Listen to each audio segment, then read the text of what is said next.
the channel today. We're going to take a look at the Transformers Legacy Velocitron Speedia 500 Collection Voyager class Override. Of course, before we take a look at her, let's take a look at the packaging. So for the packaging here, of course, we have a nice artwork of Override in her robot mode, looking very cool. Of course, we have the Legacy logo. We have Cybertron Universe Override. We have Transformers on the side, the Velocitron Speedia 500 Collection texts, and of course, up here we have a nice product shot of her in her really cool looking race car, and an artwork shot of her in a really cool looking race car mode. And of course, on the back here, it shows the steps. She transforms in 19 steps. There's two product shots, one of her robot, one of her race car. And then side here, of course, another artwork of her in her robot mode.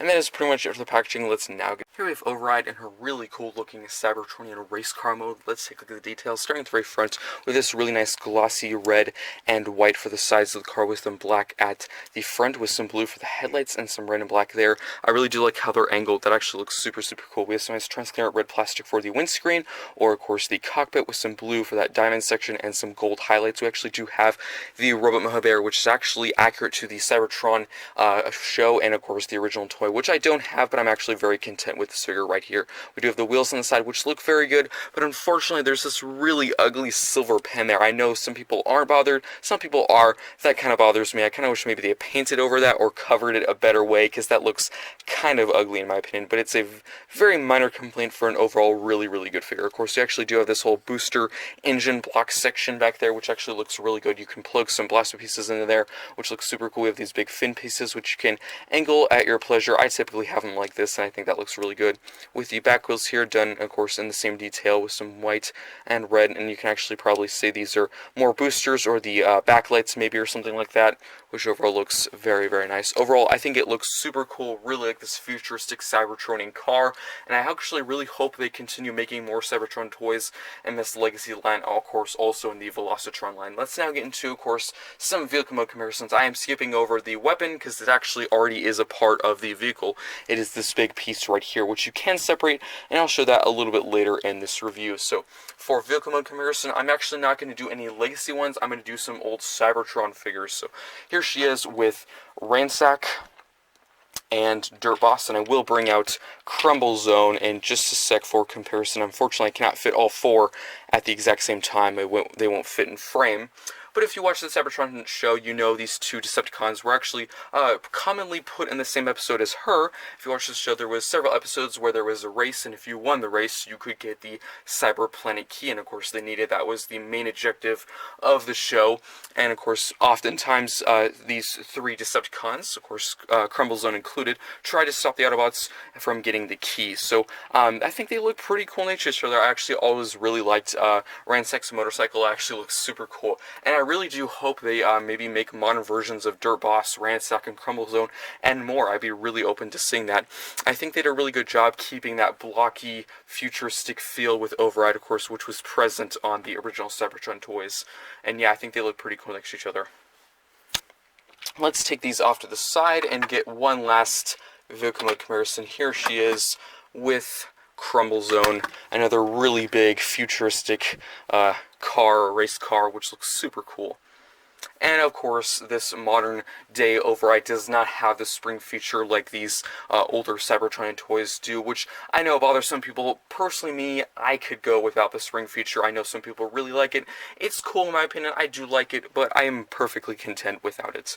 That's just my personal opinion. But overall, really cool looking futuristic race cars, and I hope they make more in the second wave of the Velocitron line. That's pretty much it for this vehicle mode. Let's now get into the transformation into the robot mode. Now for transformation, I would suggest to remove the blaster first, but you really don't need to, so you're just going to take that off of there. There is a peg and port, and you can just unplug that. Now what you're going to want to do is fold out the blasters or the barrels like that, and then again, of course, you can have these little fin pieces at an angle or flat. Also, a really cool feature that a lot of people found is you can actually plug a Cyber key into the back, so it actually looks like, of course, you can use the Cyber key from the original toy, which is a super cool little feature that you can do for pictures or stop motions. I think it would have been nice maybe if they included a Cyber key, even though there's not a spring feature. I think it would have been nice if you could still plug it in there just for the fun of it. I think that'd been nice. But here we have the blaster, which looks pretty cool, and I'm just going to put that off to the side. So now what you can do is get the whole cockpit section. You can just kind of lift this up like that, and then you can untab the legs like that, and just bring these out. And how this was tabbed in is there is tabs on this piece and slots right there and there. So you can just unfold this, and then you're going to get this whole section here and tab it to the inside of the leg like that. And those will click into place just like that. And then you can bring the red pieces forward, fold out the foot like that, and then you're going to get this whole section and fold it in. So you're just going to use that hinge, and there is a tab and slot. Tab that into place. Same on the other side, so just fold that in, tab that into place, and there we have the legs fully complete. So you're just going to hinge these forward just like that. And there we go.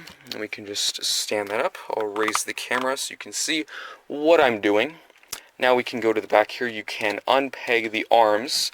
So of course there is a port and the hand and a peg right there. So you can just unplug those. And then you can untab the shoulders. As you can see, there's a whole tab and slot groove section which fits the shoulders together. You can just fold these forward just like that. And then you can untab the shoulder from this whole back section right here, which can be a bit hard to show. There is a tab and there is a slot on the inside of the shoulder. So just untab those like that. And then you can fold this whole section down like that.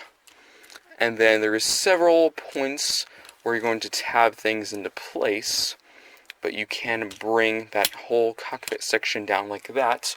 So there is a slot and tab that will of course go into that tab and slots on the inside, but you're also going to use this whole slider section and hinge this in like that. Of course, the same thing on the other shoulder, so just hinge that in like that, all while of course tabbing everything into place. And there we have one shoulder done. You're going to rotate the hand around, use that slider section, hinge that in, and then of course go back here, tab that into place, rotate the hands, and there we have Override in her really cool looking robot mode. Let's take a look at the detail. We have Override in her robot mode. Let's take a look at the details. Starting at the very top with that head sculpt, I think did a really good job detailing this figure. Of course, we have some nice blue, bluish silver for the eyes, some gold for the face, and some red and white for the main helmet section. With this really nice blue for this crest section, kind of matches this almost diamond section on the chest. Getting to the shoulders, I really do like all the gold highlights they did on the shoulders, the arms, the legs, and chest. That looks really good with some black, of course, for the main part of the shoulders, some red and white for the elbow section, some black for the hands, and some more gold on the sides, which looks really, really good, almost like racing stripes. Getting to the chest, of course, some nice transparent red plastic for the chest. Of course, this is really the cockpit section from earlier, and the car mode, some more white and red on there. Very, very glossy, looks really shiny and good and sleek. Of course, same detail repeated on the other arm. And now for the legs, of course, I know a lot of people complain about these big knee pieces. I'm not that bothered, because if they weren't there, you would see a lot of bare leg, and I'm kind of glad that's covered up. So personally, it really doesn't bother me that much. And I do have a complaint about the wheels there. I actually mentioned it earlier. I don't like that big silver pin piece there.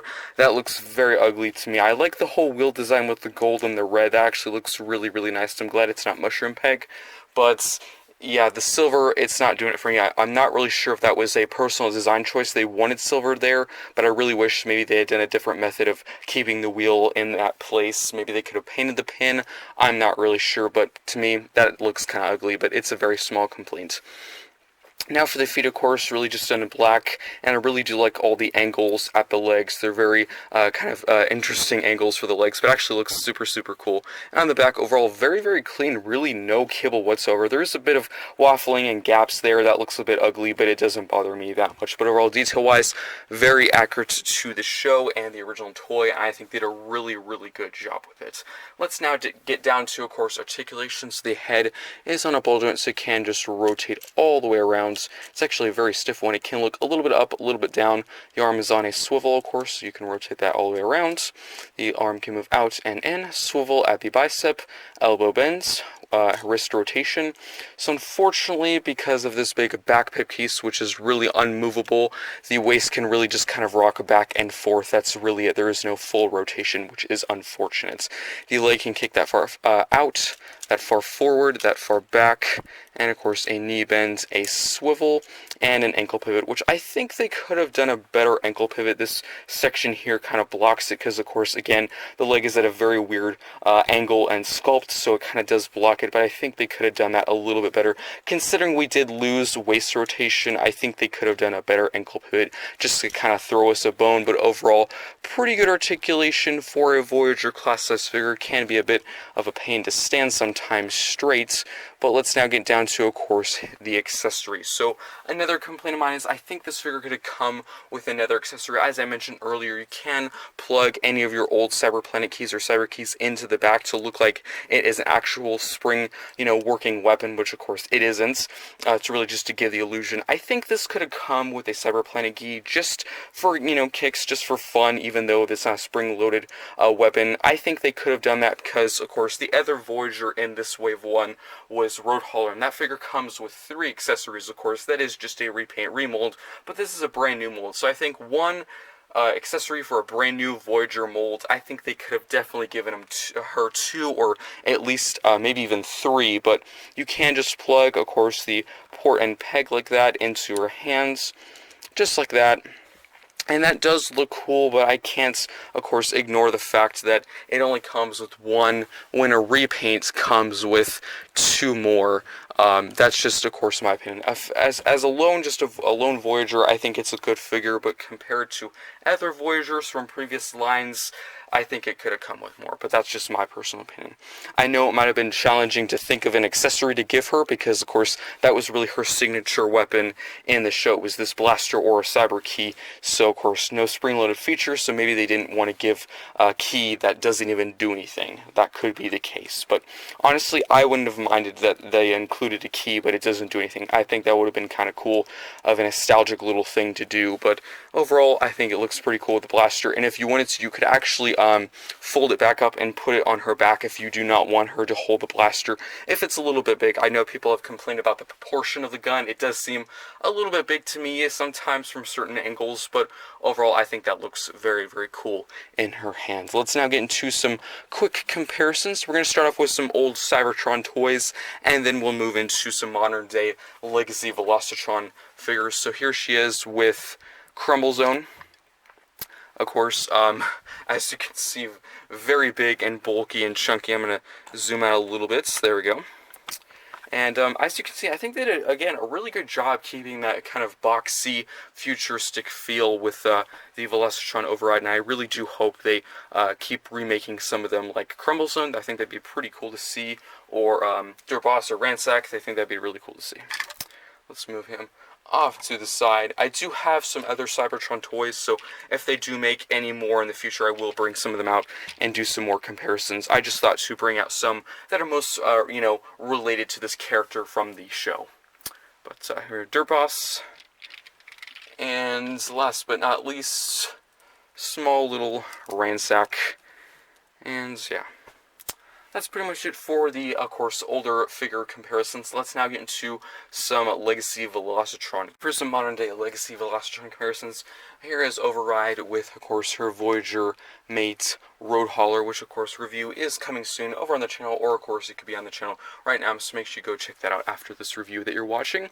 And overall, I think they're pretty good Voyagers. Of course, the more interesting two is obviously Override, a brand new mold.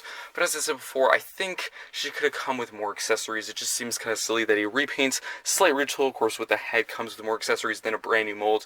I know it can be hard to think of some accessories to include with the figure, because some figures only have one signature gun. Her most signature weapon would be, of course, the blaster, but I think it could have come with a blaster piece, or a cyber key, or a stand, something like that. I think that would have been nice to see, because it is an exclusive figure, so I think it could have come with more, but that's just my opinion.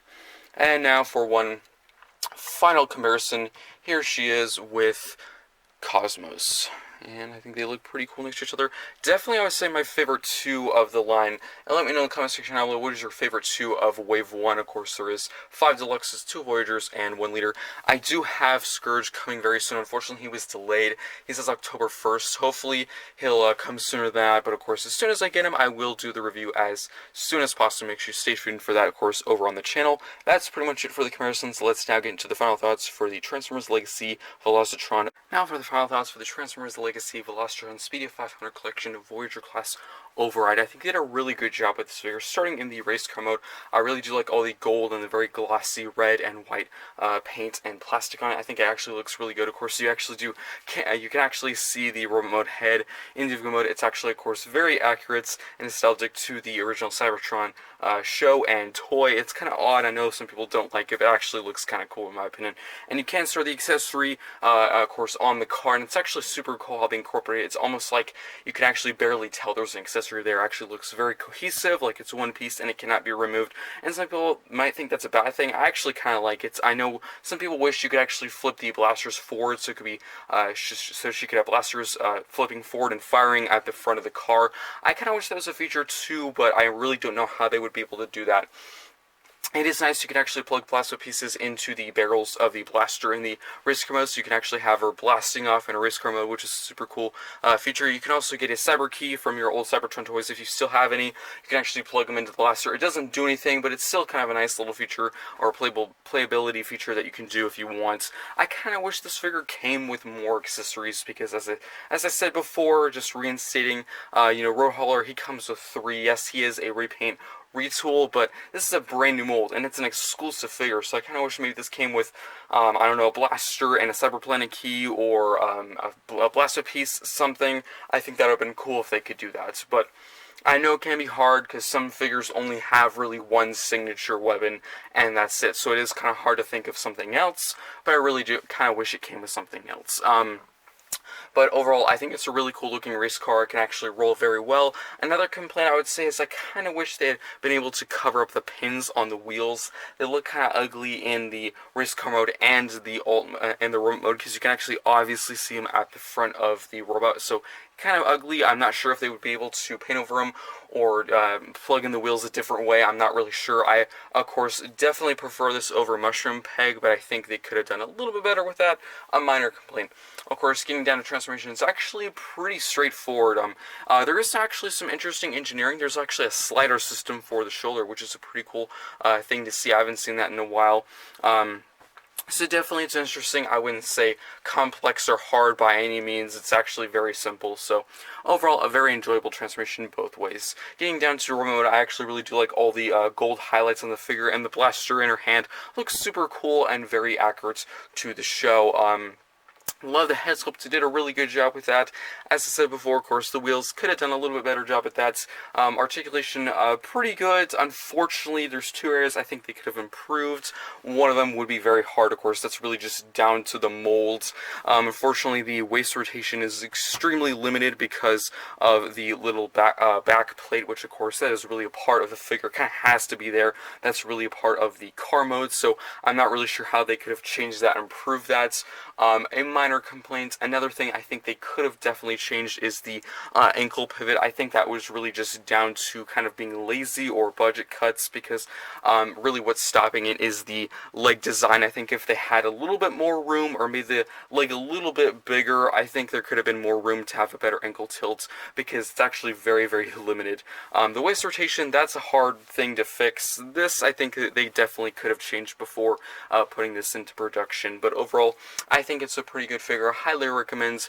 Between the two of my favorite, of course, my favorite being Cosmos and Override, I'm not really sure which one I prefer. They're kind of equal. I would say they're both pretty good figures. They have a few flaws here and there, but overall I would say probably my favorite 2 of the Wave 1. Of course, I have not gotten Scourge yet, so he could take the place of one of them. He could be my favorite all time. I don't think he will. I think I will like him, but of course there is no mold change, so of the bunch, Cosmos and Override are definitely the most interesting figures because they're brand new molds.